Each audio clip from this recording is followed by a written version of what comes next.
Welcome back, folks, to the Lighthead online video show. You know, I named that show in the heat of the moment once. And then I said, brought to you by Keystone Technologies. Go to KEYSTONETECH.com. You know why you need to go to KeystoneTech.com? Because they are the most innovative, forward-thinking company in the business, man. They got all the good stuff out there, man. You need to make a deal, you got to go to KeystoneTech.com, Greggy. I know you go there every day. I do. You got to check them out. Always coming out with innovative stuff. Great product, great pricing, great peeps. They got it all. Mm-hmm. Okay, Mike. UVC lighting. You want to talk about that again? Yeah, we're gonna. Okay. I'm gonna read something to you. This came from a little lighting industry news brief. I wonder who puts those out, but this says a series of accidents involving UVC lighting has raised concerns in the industry and highlighted the need to proceed with caution, says Observer. So I know you've read this, but for the listeners who maybe haven't, I'm going to read a few more sentences, then we'll talk. In a primary school in China, 130 students were exposed to UVC disinfection lamp for 5 hours, and many suffered burns to their eyes and skin. The cause of the mishap was human error. The on-site electrician mistakenly turned on the lamps in 3 classrooms following a power failure. In the Philippines last week, a UVC robot named Kino mingled with members of the media while energized. It mingled while energized, resulting in a number of journalists requiring medical treatment. The manufacturers was demonstrating Kino's capabilities to the press when the incident took place. And their quote here is from the chief of business development. We sincerely thought we had exercised enough precautions when the press asked to switch the robot on, but it turns out we didn't. Wow. So that's how you're going to end that. They're just going to say, oh, we thought we did, but we didn't. Now, we've talked about on this show and the issues and concerns that we have is UV lighting that's out there. I was at a site the other day. I'm not going to even say what type of site it was, but they had one of these UV robots. And I said, oh, that's cool. Can you show me how it works or tell me about it? He's like, I don't really know. We just got these and we plug them into rooms and we move them around. I said, okay. And he's like, well, here, I'll plug this one in. And he took it and he plugged it into the wall. And I was like, we're not supposed to really be in there. You're not supposed to do that when you're in the room. He's like, oh, yeah, I think it's fine. And I said, well, don't turn it on while we're in here. Turn it on in an enclosed room. And he did. And then he pulled it out and read it. And he said, oh, yeah, it does say it can cause issues if you're exposed to it. So he's had this for a few weeks. How often has he been in the room when he's had this plugged in? I don't know. And again, I'm not going to raise any more caution to it than that. But I mean, if manufacturers are building stuff, people are buying it, people are implementing it, and they're plugging it in and not knowing how the hell to use it, this stuff's going to happen. And that's not good, to say the least.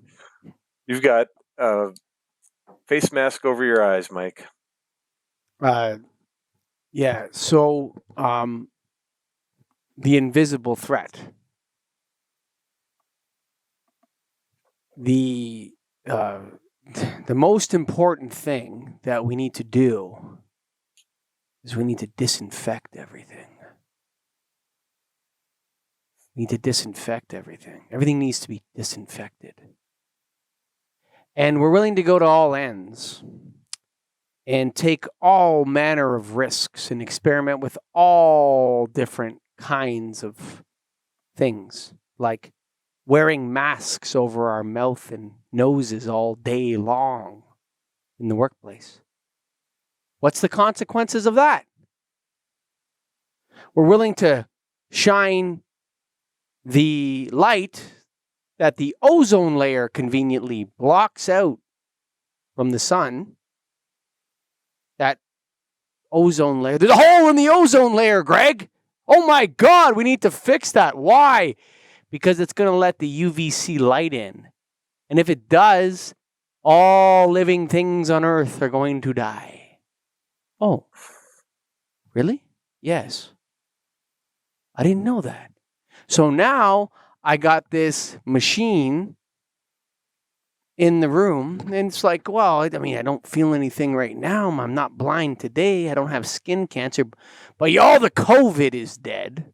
Well, maybe it isn't because, anyway, long story short, folks, surface disinfection is new. It's new. It's going to destroy all the surfaces it disinfects.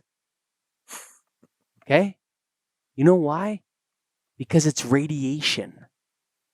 Irradiated disinfection by manner of UV irradiation. That's what it is. Okay? So every drop of water you drink in New York City or Toronto or Minneapolis or Los Angeles is disinfected in a chamber that if you stood in, you'd have a sunburn from hell, cancer in every part of your skin. It would burn your clothes off and make you blind probably within 3 minutes, but it kills everything in the water. And so it's in a chamber, surface disinfection. Okay? In schools? With a janitor? Like, look, man, I like janitors. Okay? I like janitors. There's nothing wrong with being a janitor, a bus driver, whatever it is that you're doing. Okay? But would you let a janitor say, oh, you know what we're going to do? What's that? We're going to use nuclear radiation in here. I'm going to just go and bring some nuclear energy into the bus and just kill everything in it. That's a microbe because that doesn't hurt you. Like, come on, man. Oh, but it's 405 nanometers. It's 205 nanometers. Blah, blah, blah, blah, blah, blah, blah, blah. Okay, look. Surface disinfection. I don't care if everybody dissponsors me forever. And all the people quitting all the things that I do or whatever. Surface disinfection is for high-end, highly commissioned, highly controlled environments for UVC lighting. Surgical rooms. Areas where people go into fully dressed and ready, and there's procedures and protocols and everything else. Folks, upper air disinfection, that's a completely different situation. Upper air disinfection has been used for decades. Decades. This is creative destruction that makes people blind. Okay? So get the masks off your eyes. Humans are dirty. Sometimes they cough. Sometimes you have the sniffles. Okay?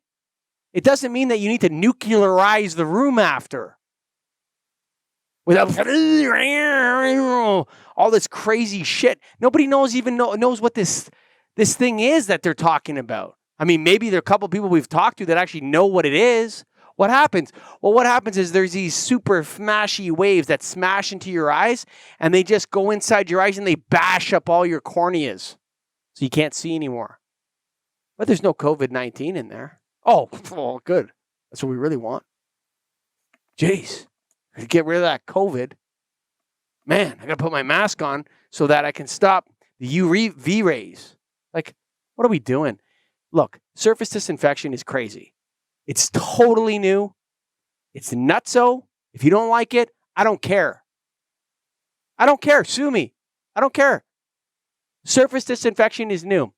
Upper air disinfection, where you take the fixtures, you point them up, and you put them in places where people are going on a regular basis. Can I tell you a little anecdote? I know I'm going long. I'm supposed to be under 10 minutes. Okay? But I go to the doctor once a year, Greg Eric. Once a year. Okay? Get a physical, takes my blood, feels my body, does all these things on me, touches my neck, feels my head, whatever, right? Lymph nodes, whatever he does. And I book that a year. Every time I go, I book the next year because I want the first appointment in the morning so I don't have to wait in line. Okay? So, turns out that it's last week. Oh, I'm looking at my calendar. There it is. Right? I call him up. Yeah, you got to come in. There's a bit of a protocol before you come. Go to the doctor. I'm the first one there, so I just walk in because I'm the first person. Right? The lady shows up in a hazmat suit. Like literally in a hazmat suit. I'm not kidding you. Like this. points this thing at my thing and shoots me with this thermometer. All right, you can go in. So I go in, I see my doctor. He pokes me, prods me, feels my neck, takes the blood, I leave. I'm walking out. By the time I get to the door, it's a stairwell. I get out, I open the door to the stairwell, and there's like 6 people standing in the stairwell with X's on the floor on angles from one another. Okay? There's a guy in the front lobby of the doctor's office, and she says to him, "You can't come and see the doctor." Why? Because you're sick. I look at the lady. I'm walking out. He's like, "But I'm sick. I want to see the doctor." No, you're not allowed to see the doctor because you're sick. Then I walk out into the hallway and I realize that this is the best place. If you ever wanted to give anybody an airborne virus, why don't you take 6 or 7 sick people, make them stand in a stairwell where all the hot air pushes up and none of the air comes down. Make them stand there and wait in a line, one by one, to go in and go through your protocol. Okay? We've gone cuckoo for Cocoa Puffs. Surface disinfection, our whole society. Okay? Over. No radiating people with UVC light. Oh, but this one's safe. It's not going to hurt anybody, this one. Which one? Oh, the new nanometers. It's new, some other nanometer. We've tested it on mice for 3 weeks, and they look all good. They look pretty good. Oh, really? They look pretty good, do they? Folks, this has been the Light That Online video show. Might be the last one. Go to KEYSTONETECH.com. That's KeystoneTech.com.